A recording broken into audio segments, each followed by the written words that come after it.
What's up, everybody? Hulk 93 in the place to be. Welcome to the Wrestling Corner, episode 15 of season 5. Everybody had a good weekend. I sure did. Friday, finally got to see Creed. Enjoyed the hell out of it. Very engaging, very emotional, physically, you know, physically and mentally. Um, um, great, great performance by mostly all who were in the movie from Sylvester Stallone to Michael B. Jordan to Felicia Rashad, you know. And speaking of Sylvester Stallone, because of that performance, he went on to go win the Golden Globe award for Best Supporting Actor. And so, way to go, Sly.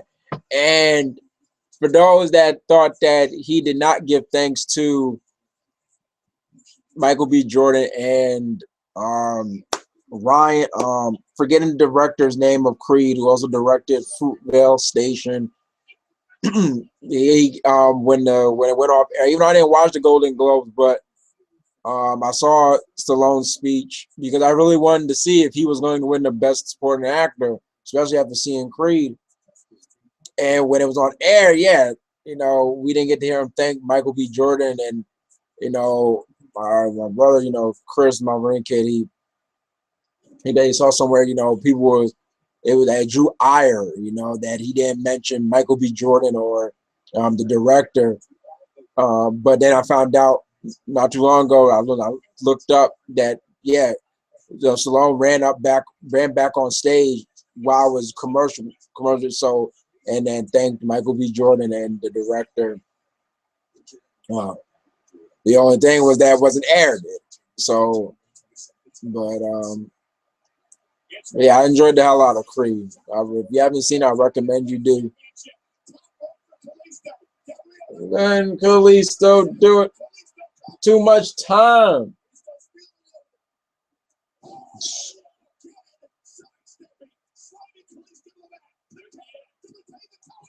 Okay, on this wrestling corner, I will be talking about, which was the bombshell that came after last night's Raw. I had my reaction to it, but I didn't give my thoughts really too much on it. And that is the WWE Championship being defended at not only at Royal Rumble, that's always been that's nothing new, but in the Royal Rumble match. Also, I will talk about the updated status on AJ Styles possibly coming to WWE. And there's also an injury bug going on in WWE that I'll be talking about. Also, I'll talk about my thoughts on what I saw from TNA's first Impact of 2016. And my thoughts, unfortunately, are not the best, especially after, and most of you guys know I'm not a big spoiler guy, but because of that first show, I wasn't so interested. I kind of had no problem being spoiled with the big twist coming up on this Impact, and that even has me scratching my head. Also, we're talking about Mauro Ranallo's debut on SmackDown, and also Sting being the first inductee for this year's Hall of Fame. Let's see who is anybody here. It's John. Hey, John. Hopefully this show goes without any trolls. Hopefully. Oh. Okay, so we'll get right into it. Yeah, at the end of Raw, after Roman Reigns defended his title against Sheamus, after getting through all the scrutiny and everything and the screw jobs, he's able to retain his belt against Sheamus. And then Vince McMahon dropped a bombshell on him that he will be defending his title against 29 other men in the Royal Rumble match.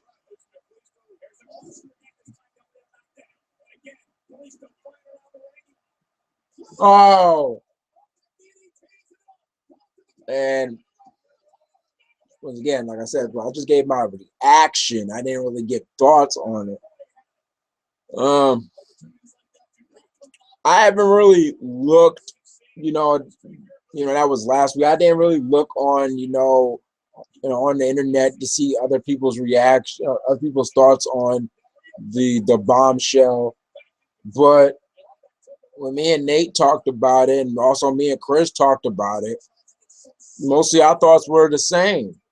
And even when we talked about it in the wrestling chat, on the wrestling corner chat room, our thoughts were basically the same.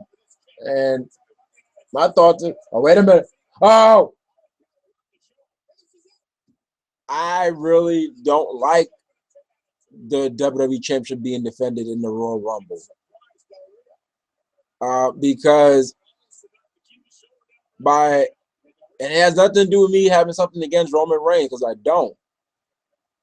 But with this year's Rumble, I felt that it was kind of open. It was kind of an open field of who could possibly win it. Of course, you had no. Oh, of course you had sure favorites. Like Cena, since he came back in time. Oh, the reverse superplex. But I still felt it was open season because okay, once Reigns won the belt, because most of us thought, including no, I'm not going to say most of us, but because I don't know, but the very few people the friends that I talk wrestling about, we mostly felt that maybe Reigns was going to win the Rumble again. That they were probably building up to that, him winning the Royal Rumble again. Oh,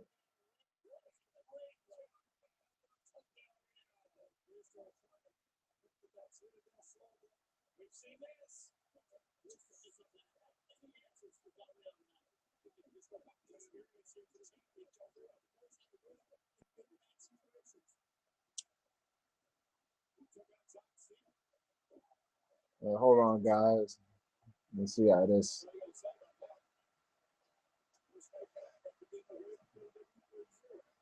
carries out. See how this plays out.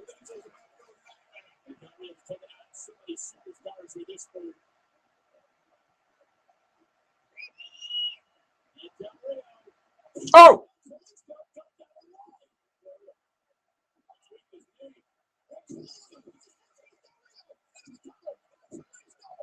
oh, oh.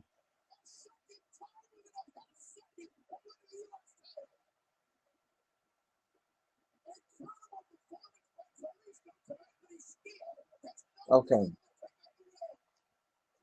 My thoughts were that by you making the Royal Rumble for the WWE Championship. Well, no, I was on my how I thought it was open field with them of Cena. Oh, you know, it was kind of a chance. You kind of could believe that, and Owens could win. Oh, Kalisto did it.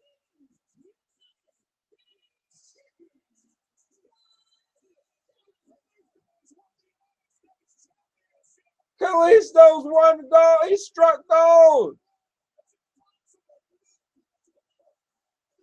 Oh,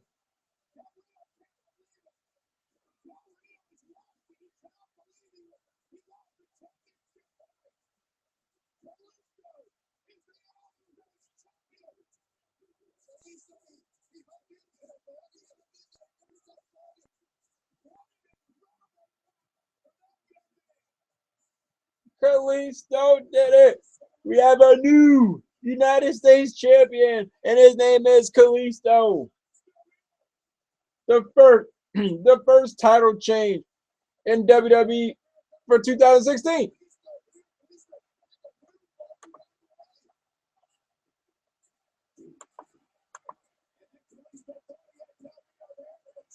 Okay.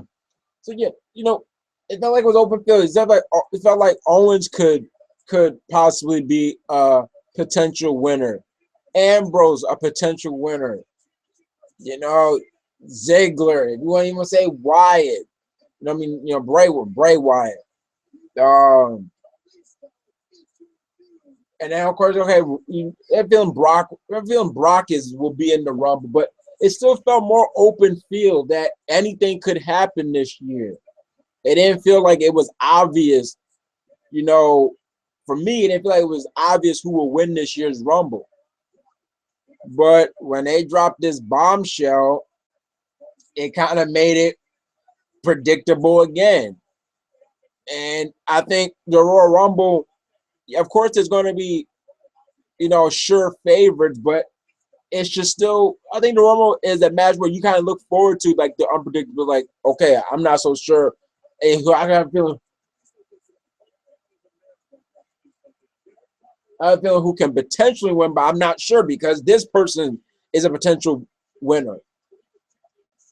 And now with W Championship being on the line for the in the Royal Rumble match, it makes Reigns even more, or it makes Reigns probably might possibly win the Royal Rumble twice in a year.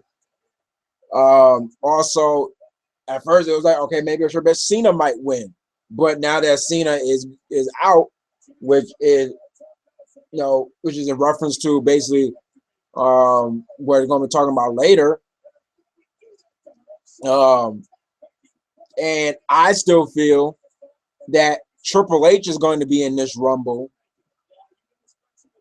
If he doesn't win it, he's just going to come in it and eliminate Reigns. And if now sort of Brock's going to be in it, I think Brock is okay. Brock might become champion at the Royal Rumble since he never lost the belt. So it was like, and then me and they were thinking that if yes, he's been announced for Mania, but we've seen it before that Rock has been one of surprises. What if he makes a surprise return in the Rumble match? And that would make The Rock a sure favorite. So it was like it went down. So it was like Reigns. So you can come down to Reigns, Lesnar, Triple H, The Rock. That's only if The Rock was in it. But now that's for the WWE Championship. You really only drilling down to 3 people, and that's if Triple H is in the Rumble match. But that's what I believe. But Brock Lesnar's going to be in the Rumble.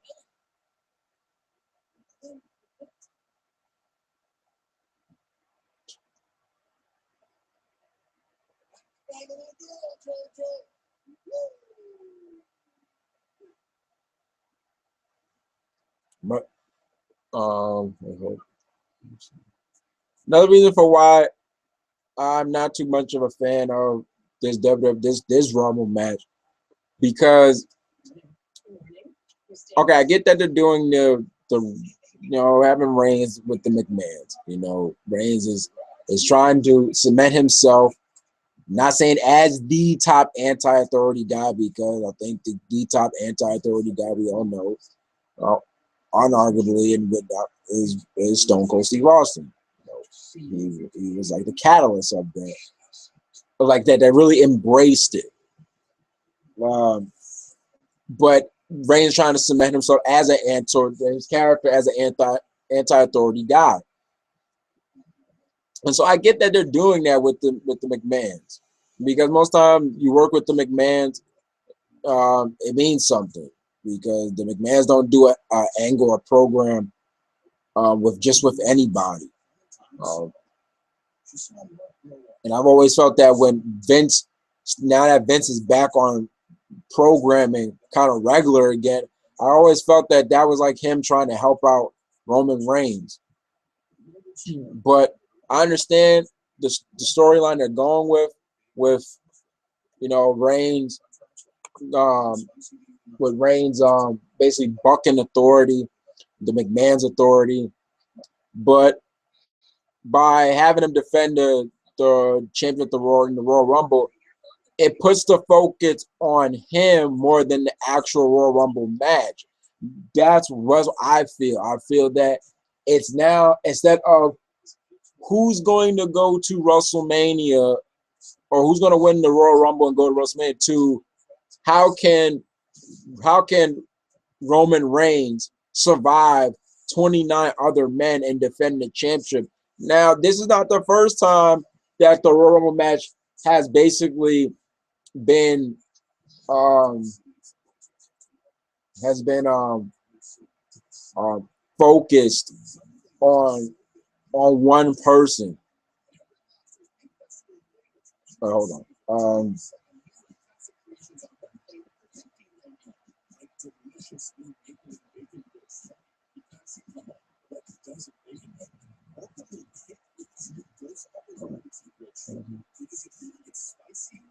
All right, yeah, I'm saying it's not the first time that the Royal Rumble has been centered or focused around, built around one person. You know, with the exception of 1997, 1998 Royal Rumble was centered around Austin. It was centered. Hold on, guys. Somebody's at the door.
Sorry about that.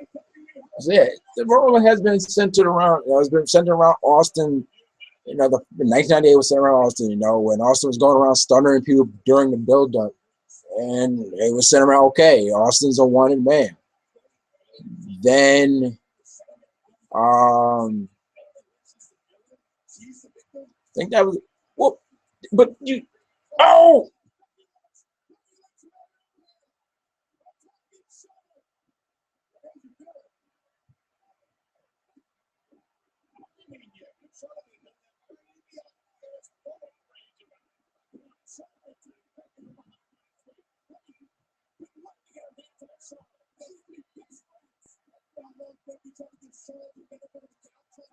get her, Becky, get her.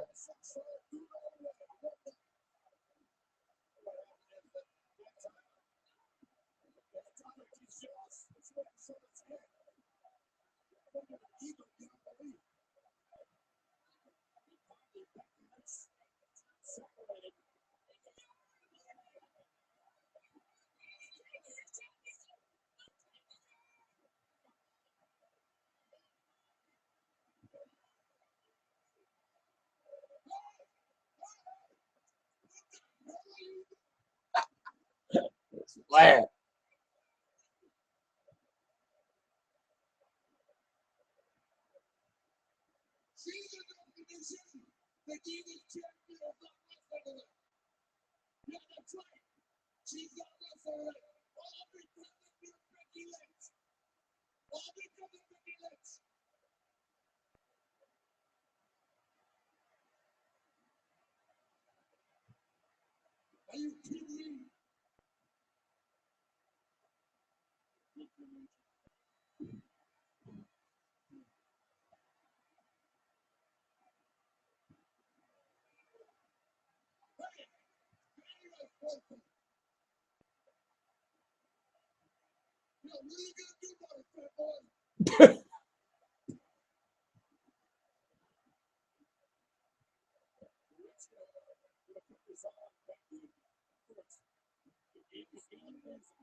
Uh-oh.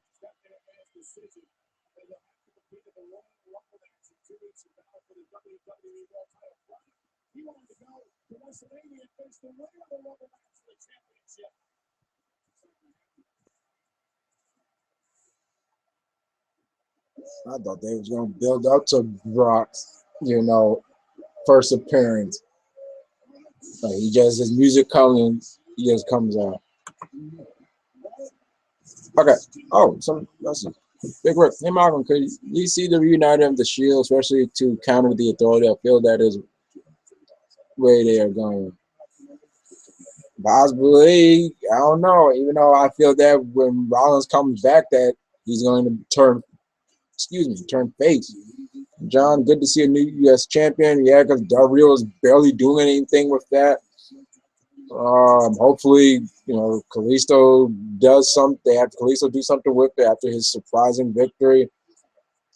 Um, but so yeah, but the Royals always had like storylines, like in 2000 and in 2000 2010, one of the sub storylines. One of the storylines going in was Shawn Michaels, um, desperate to get a shot at Undertaker. That's why he wanted to win the Rumble so bad.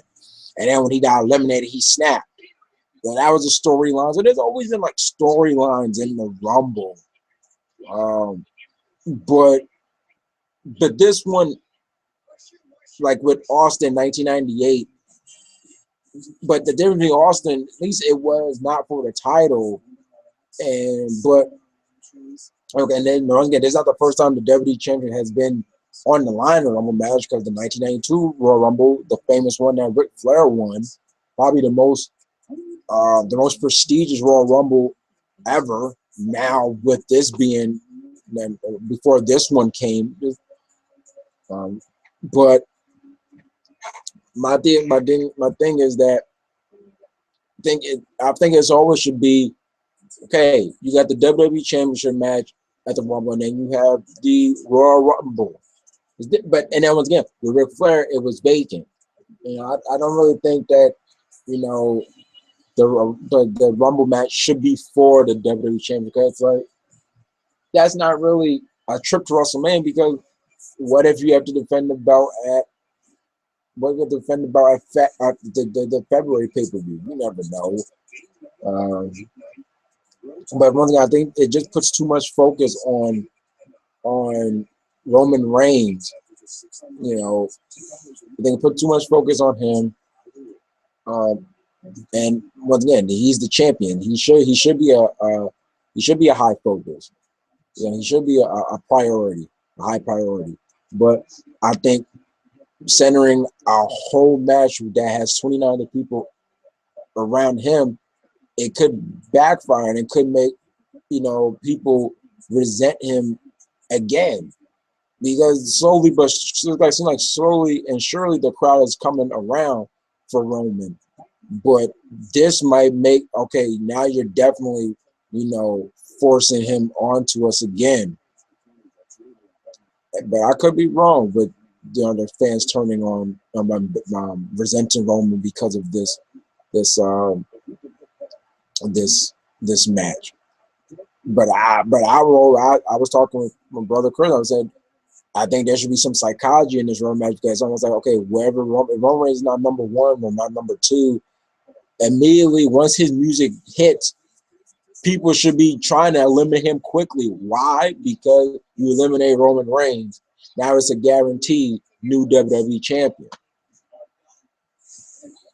I would like to see that, Roman Reigns has to really fight, scrap and claw and everything, because once he comes in, everybody's trying to throw him out of the ring because he's a WWE champion. If we get WWE champion now, okay, problem solved. It's no longer about Reigns retaining or defending. It's now, okay, now all bets are off. It's now anybody can become champion.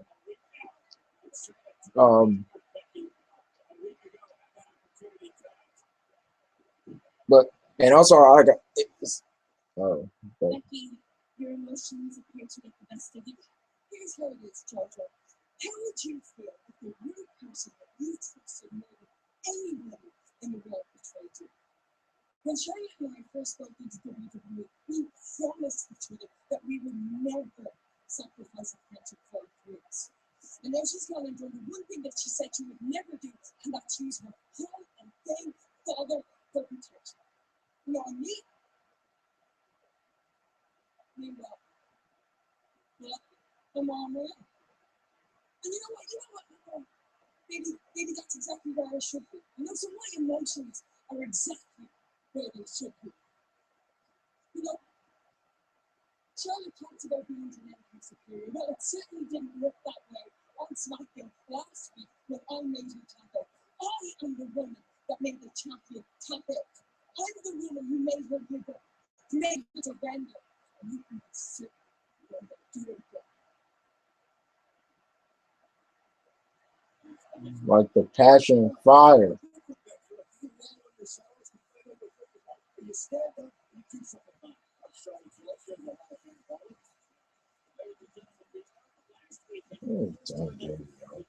Um, and I would say I would like to see people, be a little bit mixed about this thing because they're looking at it as, we win the Rumble. If I win the Rumble match, is this really a win for me or is this a win for you, Vince? Because you just really want Reigns not to be champion.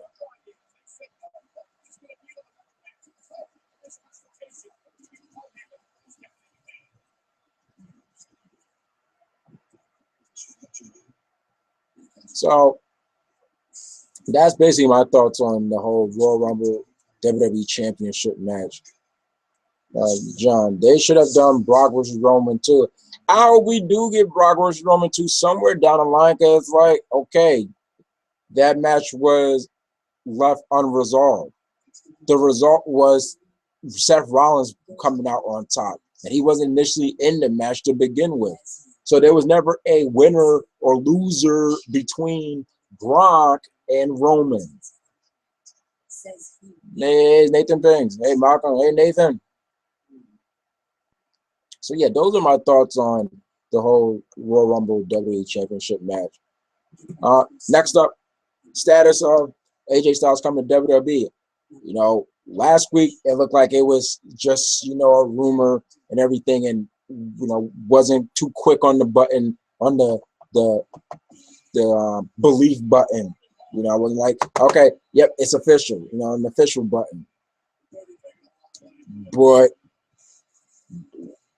right, like with each passing day, with him getting ousted out of the Bullet Club, and with WWE actually acknowledging on their website, it's like, okay, here we go. I think it's now official that AJ Styles is coming to the WWE.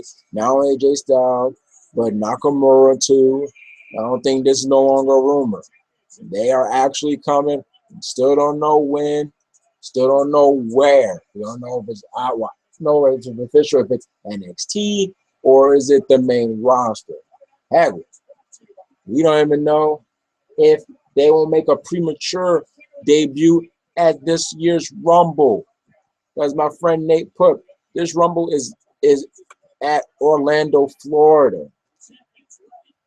Where has AJ Styles made most of his career at?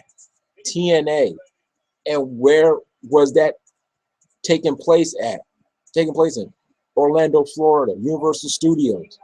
So AJ Styles would be like a hometown, but yeah, it would be like a hometown hero if he was to debut in Orlando, Florida, because like he's debuting in WWE. It'd be the irony. He's debuting in WWE where TNA was spent for most of their lifetime. That's the irony in that. So like he'll be coming to a new home, but it'll be in a place that he can call home, Orlando, Florida. That's a nice way of putting it. And once again, if AJ Styles, he does come, I hope for the best for him, man. I'm a big AJ Styles fan. And it's funny because Triple H said that, we have a lot of guys. Initially, he said that like 2 years ago when we asked like, how come you didn't try to recruit AJ Styles? He said, we have 100 guys like AJ Styles, and it's like, Hunter, actually you don't. There is only one AJ Styles, just like there's only one of he does things that separates him from others, which is why he's got the phenomenal name, and which is why he's a high prospect for any roster he's a part of. John, you asked, do you think Hideo will make a good heel? I've never seen I've never seen Hideo / Kenta as a heel. I'm not sure if he's been a heel. I could be wrong, but I still feel that he will turn heel if but Joe is still there. But I always felt that Hideo was going to come back and turn on Finn for the sole reason being Beast in the East. It would be like a little bit of life imitating art. And what I mean by that is that I felt that Beast in the East was set up for Hideo to be Owens for the NXT Championship, not Finn. Even though Finn also carved out, his name in Japan, where he was like a conquering hero. But I always felt that they could run the storyline as basically have Hideo call Finn a Gaijin, which is a foreigner to Japan. You took my spot. It'd be a little bit perfect. Not it won't be the typical. Okay, you took my chance of becoming champion, but you did it in my home, my actual home. Unlike you consider this home, but this is not your actual home. I'm actually from Japan and everything. It could have been personal on both sides. That okay, yeah, Hideo's got a point that he wasn't able to have his moment in his hometown, but he's also turning on somebody he considers a friend in Finn Balor. That's how I thought when Hideo, because I thought Hideo was going to come back sooner, but it seems like that's not the case. I thought he was going to come back before the year ended. But I don't. But to answer your question about Hideo, would he make a good heel? I'm not sure. I'm not so sure. I can't really put my finger on it. Yeah. Sorry about that. So, and it's probably because I've always seen. Anytime I've seen Kenta, I think he's always been a face. Yeah, an aggressive face, but a face nonetheless. Excuse me. Okay. All right, next. Yeah, it's funny. We're talking about Hideo's injury. Perfect segue into the next subject. It seems like there's an injury bug going on in the WWE's injury.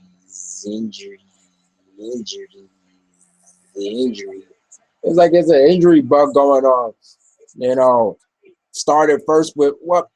I'm not gonna say it started with Sting first. Okay, it wasn't like what? Okay, it wasn't like right after Sting, the next injury came. I can say it started with Seth Rollins. Yeah, started with Seth Rollins, him getting hurt. Then I didn't even hear that. I didn't even know when it happened. But then Cesaro got hurt. Then Cesaro got hurt. Um, Cesaro got hurt. Then out of the blue comes out that that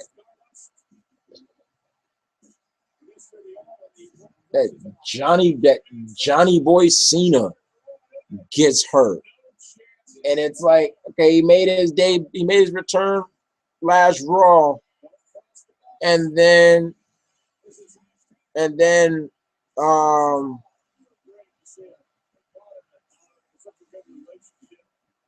and then all of a sudden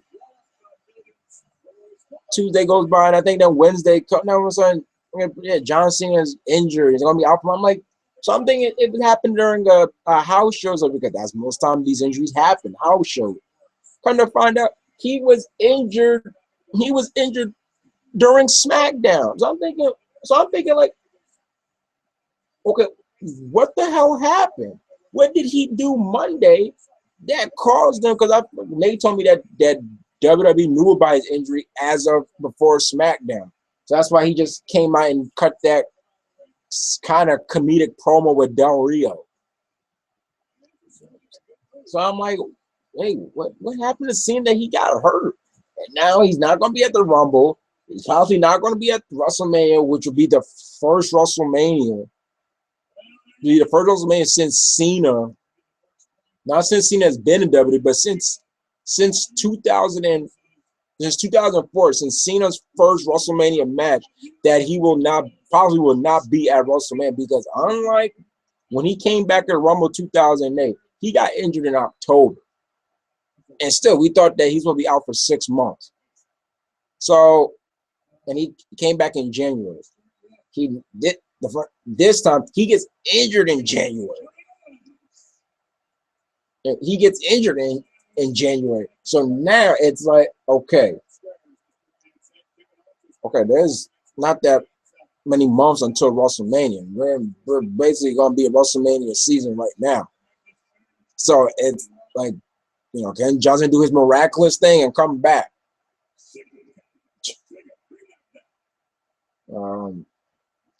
And then found out that, Sasha Banks, she got injured, but I don't think hers is really severe. But it's like this injury bug is going on, and it's at the worst of times. The road to WrestleMania. And out of all the times for people to get injured, that's the worst you can have it happen is during WrestleMania season.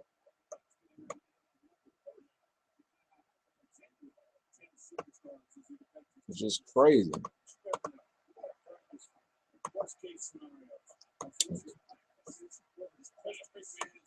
Okay. So now I move on to my thoughts on TNA's first show of the year. Yep. Okay. Last Tuesday, TNA made its, you can say, its official debut. I think their official debut on the channel Pop TV. Made their official debut, their first Impact of the year. I did not watch the first hour because they had two things recording on the DVR, and so the channel has to stay on one of them. But then, okay, I watched the final hour. And when I turned to the final hour, the first thing I saw was James Storm and Bobby Roode backstage cutting a promo. Basically, believe it or not, a beer money reunion, which is for, which is to combat the team of Eric Young and Brand, which I think is a good pairing because both of them got a bunch of screws loose. So I think it makes kind of sense for them to be together as a team. And once again, it run okay, but when James turned NXT, he never really signed with WWE. Then finding out that because TNA actually offered him more than WWE did, that's why he came back to TNA. So I'm like, okay, a beer money reunion. All right, okay. Then then comes where I scratch my the head scratcher. Um, so there's a promo with the beautiful people. Yeah, Madison Rain or the new I call them beautiful people extreme because they don't look like the beautiful people. You know, they're decked out like in leather and spikes and you name it. Um, you got Madison Rain, got Velvet Sky, and for the first time for me, I see you know um, Angelina Love, with the baby stomach. Because she was 7 months pregnant. And congratulations to Angie on soon. Hopefully, she has a successful birth and she can probably be a mother. So they cut a promo, and it seems like okay, they're gonna go against the Dollhouse. And by the way, Taryn Terrell, is no longer with TNA, and something that I felt was coming, even when the reports at first was denied, like way back, saying that she was supposed to be set for 2016, but then she made the official announcement that no, she's not. She's not. So I imagine against the Dolls, and they need an extra partner, and they felt that they knew who their third partner. I was thinking to myself, I think I know who the third partner is. It's gonna be Gail Kim, and sure enough, it was Gail Kim. Oh, so it's Madison Rain, Velvet Sky, and Gail Kim versus the the Dollhouse, Rebel, uh, Jade, and and Marty Bell. Oh, oh. So look at this Sheamus. Oh, so the match is going on. Magic, what it is, when Gail Kim and Jade are using her actual ring name or her actual name Mia Yim. When they get together, you know, they put on some good stuff. Um, Even MVP said that. I remember when Mia Yim first came to TNA, she officially came on TNA because she was doing a couple of those knockouts, knockdown shows, the all female pay per view for TNA, and MVP always said, whenever Gail Kim and Mia Yim get in the ring, it's gonna be good. And the match they had for before Bound for Glory for the knockout champion was a pretty good TV match, and it was no exception here. It was a tag match. They was put on some good, sequences. And the match comes to an end with think Gail Kim and them won. Because she finally hit the eat defeat. I'm talking about did she hit the eat defeat and win? Or yeah, she did. And then Awesome Kong came out. No, because the dog thing jumped the Gale and them, and then Awesome Kong came out. And I'm thinking, okay, Awesome Kong is about to recap. She's about to like clear everybody. Gale, Velvet. What is this? Pride, Prejudice, Zombie. What the hell?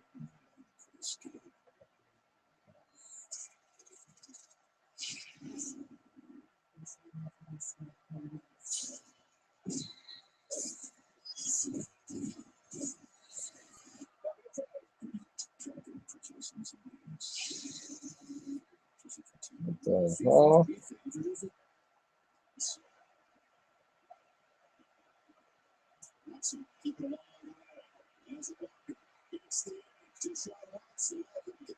Okay, so I'm thinking, yeah, she's gonna clear all 6 women like Kong only knows how. Then she comes, okay, she comes to the ring, she knocks down Madison Rain, Velvet Sky, and she implant busters Gale. And I'm thinking, okay, you got the dollhouse all smiling, trying to circle, like, yeah, yeah. I'm thinking Kong is about to deck them too. And then they raise Kong's arm up, and Kong embraces it. I'm like, what? And yeah, Pope, I guess Kong is hired muscle, and I'm like, I hope that's so. I'm like, Kong part of the dollhouse, and I'm thinking, okay, I understand that Taryn Terrell is not coming back, or Farina, but she's not. She's no longer with the company, and Kong, now is a big name. So, but and I was like, I didn't even like when Kong had her own stable prior, when she had the Kong Taraj. I felt I don't understand why would a monster heel have a stable. It was herself, Raisha Saeed, aka Cheerleader Melissa, Raka Khan, and Sojo both. And they didn't really go anywhere, but I never understood when Khan had that stable, the Khan player. I just never understood it. And I don't understand her being part of the dollhouse. And I was like, it just screams irony to her karma, her karma vignettes where she was playing with the dolls and um flicking their heads off and popping their heads off. It's like, okay, she's playing with these dolls, she's breaking them, but now she's with a group that embraces the dollness. It just seems weird. So I'm guessing what Kong is going to come next Impact. Oh my God, next Impact with what painted painted dimples on her face. Like the painted dimples on her face. She already changed the highlighted part of her hair to purple, and I'm just like, huh. Hmm.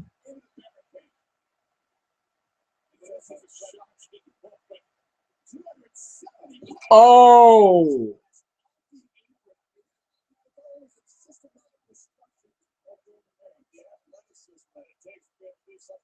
man. Then so that was that. That just really, you know, really bothered me, like really weirded me out. Um, then we had the debut of the Miracle, which was Michael Bennett from Ring of Honor with Maria, and basically Michael Bennett tried to cut for his TNA debut. He tried, and I mean he tried to cut basically almost our carbon copy promo, a carbon copy of Y2J's WWE debut promo, the famous debut of Y2J in 1999. He basically tried to cut that exact same promo, and and some I was like, this sounds way too familiar. And then also when they was like I saw Michael Bennett's debut. Dude, you're not Jericho. And I was like, that's why it sounded familiar. It sounded like Jericho's debut promo. It's like just exactly like his debut promo in WWE. Then we get to the main event. We get to EC3. Oh, we get to EC3 versus Matt Hardy in the finals of the world title. What was the world title series tournament? Which I didn't watch. I didn't watch the tournament. You know, I basically fell off with TNA. Like I said, after the Bound for Glory, the show The show, like before the go home show of Bound for Glory, I said, you know what? I'll get back to watching TNA when the next year hits. Um, and the match is going on, and that's where I'm like, okay. And this is where I got the idea, the notion. I was like, you know, ever since TNA went to Destination America, oh, your name. No, ever since TNA went to Destination America, not every match, but most of the matches, the pace feels like slower than usual. Like I said, it's like it feels sometimes like everybody is going on the fly, but in a bad way, or everything looks kind of like stiffed up, like the movements and like the sequence, like the counters, they seem like very slow and clunky looking. And that's how it was the Matt Hardy EC3 match. Like they was kind of looking like kind of clunky or so, and and the match ends with EC3 winning with 1% from the top rope. And even before you had, and if it sounds like I'm a anti TNA, I'm not. I'm not, because I love TNA in 2012. I've always been a fan of TNA. I stuck through TNA 2010, which was probably one of their worst years in terms of storylines and everything. And 2012 always felt that was like, it felt different in 2012. Once Austin Aries, or near when around the time when Austin Aries did Option C, TNA started feeling different. The pacing started feeling better and everything. It wasn't filled with too many promos and everything. And so it was feeling pretty good. And I've always been a fan of knockouts, and always been a fan, I always felt that TNA, and always had a pretty better tag division than W at one point. When they had the Guns, LAX, Beer Money, British Invasion. They had all of them. So it's not like I'm anti TNA, but just like with WWE, I will call out a company when I feel like they did something that kind of weird or make a mistake. And so EC3 wins the TNA Championship. And my initial thought was, it's something I don't like in wrestling, period. When the championship gets vacated, and the reason for TNA vacating the belt was their own fault, because they had Matt Hardy win the championship at Bound for Glory, which was live, but because the tapings, he was not going to be champion at, because they've already been taped months ago. They had to do something where he was stripped of the belt. So I'm like, I was going to continue to say that I never like in wrestling when a championship is vacated and they do some, and because they do some long tournament or some battle, and the champions had the belt for a while too, and it goes back to them. It like, then what was the point of taking the belt from them, then vacating? I always say when that happens, I feel it's a title or interruption. I consider it the same reign. I don't consider it a different reign. That was EC3. They do this drawn out tournament, and they try to spice it up by adding the knockouts to it. And it only ends with EC3 and Matt Hardy, and EC3 winning the belt. And I'm like, then what was the point of vacating? Of course, because they don't bound for glory. Like, well, why you give the belt back to EC3? And then to find out what happens on the Impact that happened, well, it was originally taped January 8th, but it's going to be shown tomorrow, made me scratch my head even more. And it has to deal with Matt Hardy and EC3. Okay, let me just read some comments. John, okay, I hope WWE does not make Finn use the face paint. Get out of there, Bree. Oh, does not make Finn use the the face paint all the time. Yeah, me too. I've always said that. And that's one thing Austin's always said, that he hopes that that does not become basically what did I also said, work let the don't work for the paint. I think let the paint work for you, or it was the other way around. And it's like, yeah, I hope that they don't overuse the demon, because what makes it special is that it's used on special occasions. Look at Xavier's face. Okay. Also, John, Kong with the dollhouse makes no sense. Since she is too.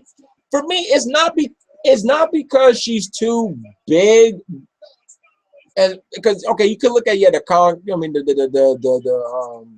doll's going with with the doll look, slim and everything. Okay, but for me, it's just like it's the same. No, don't do this. Oh, one is like it's the same group that they made their name off. They made their name off of her. That's why they made their debut. When they made their debut, and then they helped Terran. It was off of Kong's expense. Because one can look at, okay, we've seen in movies and shows, you always have the bigger girl that is all dolled up and everything. So, but it's just like it just doesn't make sense. Oh my.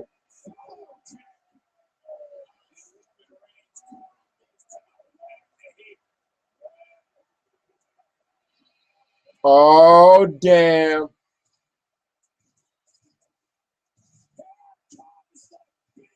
Here comes the pain. Fiona Robinson, new to the channel. Well, hello there, Fiona. This is your first wrestling career. I don't know when exactly when you dropped in. You made your comment, but probably not the first. I don't know if you was watching it and finally just dropped your comment. But welcome to the Wrestling Corner. Hope the 93 always in the place to be. Oh, oh, oh, oh. I always said I wanted to see a Sheamus and Brock little scrabble, but you know what?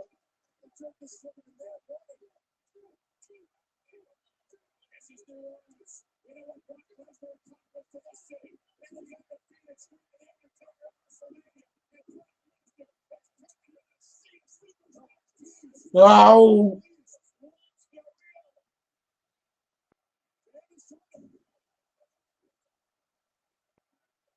where do you get that black eye from? Oh, yeah, it's kind of like a puffed up eye.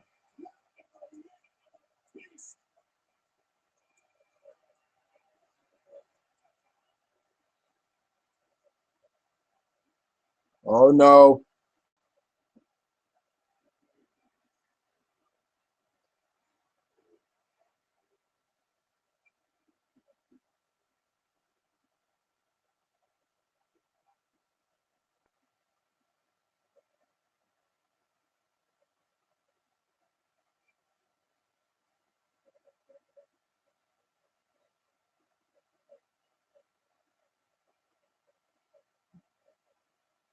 Yeah, do something right.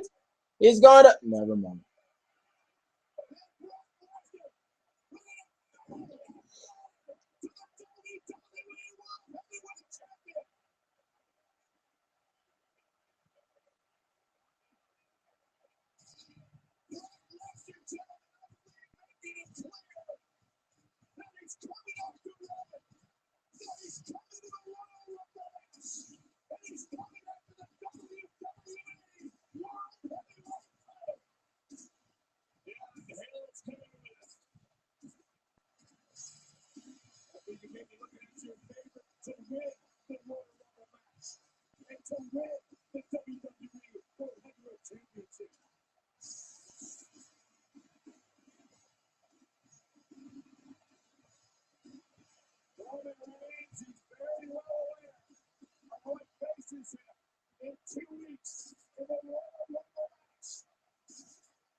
Well, that takes care of Raw. Okay. Um, a big, big. How will Cena's injury potentially affect the way WWE books WrestleMania 30, WrestleMania 32? It's a good question. We don't know what was in store for Cena at WrestleMania 32. My friend Nate said that supposedly him versus Taker was in plans. I'm not sure. So it does make you wonder if Cena's not able to come at WrestleMania 32. What was affected? What was affected by his injury? And Big Rick also, do you think TNA should be trying to focus more on the British market, especially as their shows have been really hot? Yeah, TNA and the UK love TNA. The UK love wrestling, period. But I believe it's been documented that TNA shows in Japan. I'm not that the British shows for TNA have been very well received and everything. Um, I think the only way TNA could try to focus on that unless they do more British shows, because I don't think they're going to have Impact be in England, because when they try to have Impact, be on the road every week, after a while they wasn't getting enough money back, so they had to go back to just being at the Impact Zone. So if you wonder, John, Sting in the Hall of Fame, does this mean he is done? It's a good segue into Sting being in the Hall of Fame. Does it mean that he's done? It could be. It could mean that he's done. Hopefully maybe Sting has a farewell match in him. I still don't even know really the status of how he's recovered from his injury from Night of Champions in the match against Seth Rollins. So I'm not sure. It has the writing, has all the writings on the wall to make somebody believe that he is done.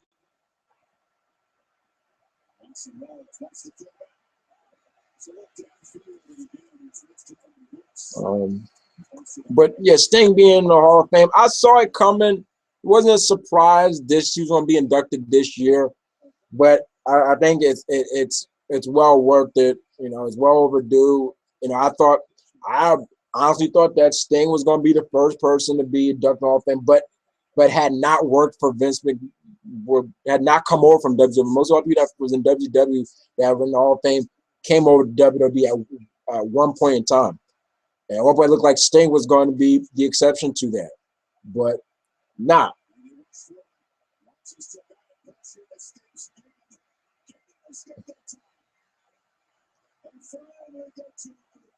So, but it's good for Sting to be inducted in the Hall of Fame. Not sure who's going to induct him. A lot of people could induct him. Ric Flair could induct him. It could be meaningful that basically Ric Flair is the person that helped the whole Sting franchise stuff take off. The one that put Sting over to make him like a main event star. And it comes from, and then he's the guy that inducts him in the Hall of Fame. It could be, you know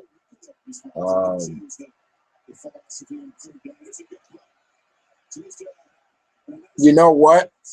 I'm trying to think of anybody else. I mean, okay, we got Scott Hall, you got National, but I think it's more appropriate for it to be Ric Flair. For Ric Flair to induct, just like Ric Flair inducted Ricky Dragon Steamboat. Macho Man could induct Ricky Dragon Steamboat, but yeah, I think it's only fitting for Ric Flair to induct him in the Hall of Fame. I really do. I really do. Also, it was like a debuts because you had TNA's official really debut on Pop TV on Tuesday, but also on Tuesday, even though it aired Thursday, was a commentary debut in the WWE. Mr. Mauro Ranallo, you know, debuted on SmackDown, the first SmackDown to officially start SmackDown's tenure on USA. And let me tell you, Mauro Ranallo, I've heard his voice before, I've heard him commenting before for MMA, but um, keep Mauro Ranallo. Keep him, please. He was great.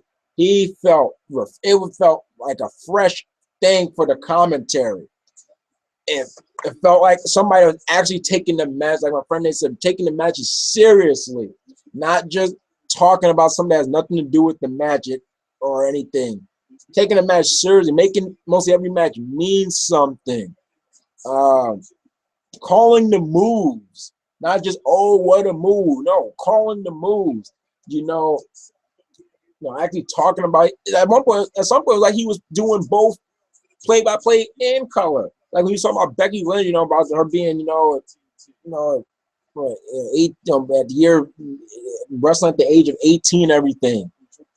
And with the debut of Mauro Ranallo, we got the kind of return of heel Jerry the King Law, which came across kind of weird. It came across so abrupt, and I guess it was to create balance.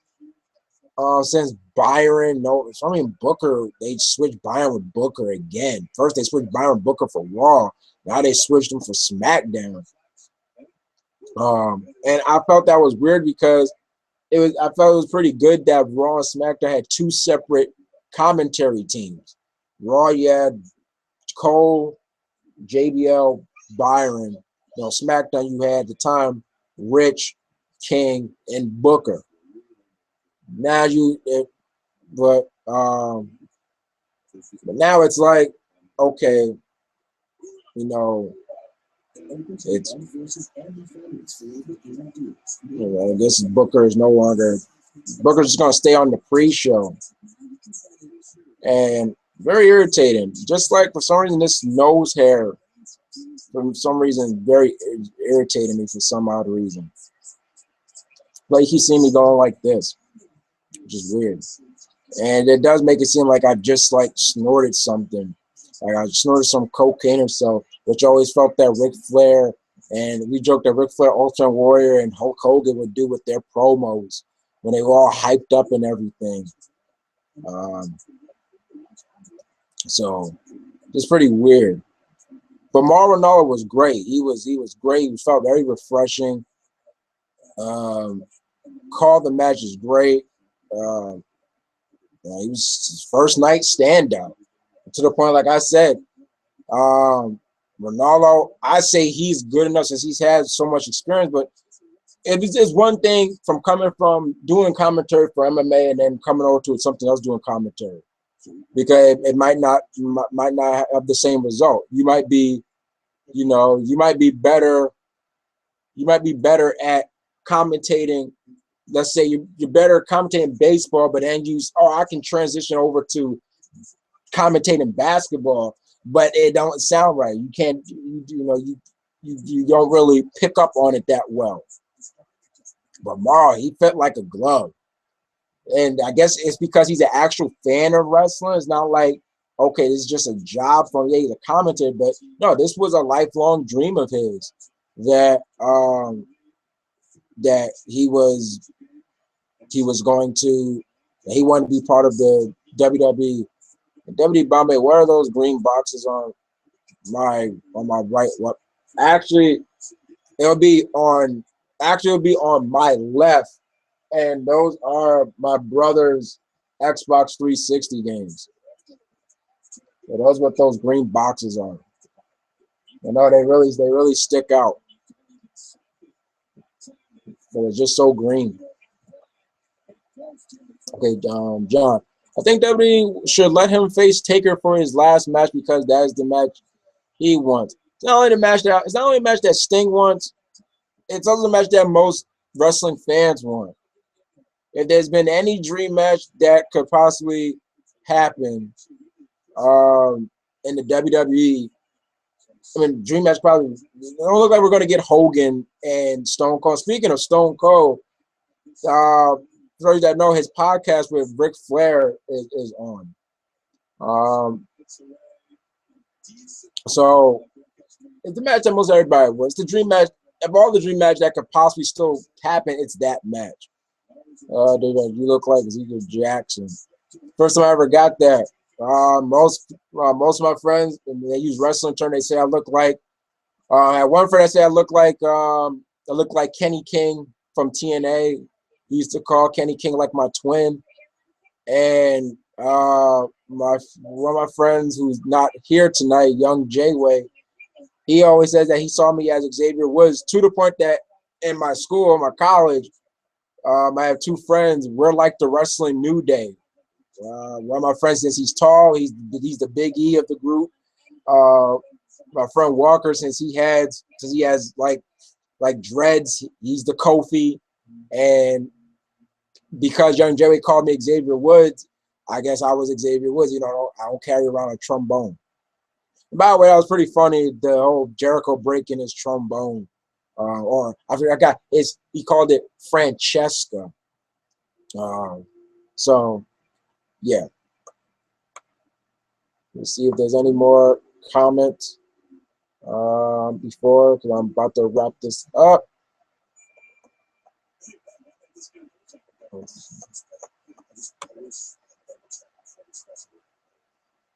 Okay, seems like there's not going to be any more comments. So once again, thank you for watching. Once again, it's Hogan93, always in the place video. Thank you for watching this edition of the Wrestling Chrome. Remember, this was episode 15 of season 5. Hope everybody enjoys their week and their weekend. And until the next corner, you stay easy and hold up, wait. You stay easy and peace.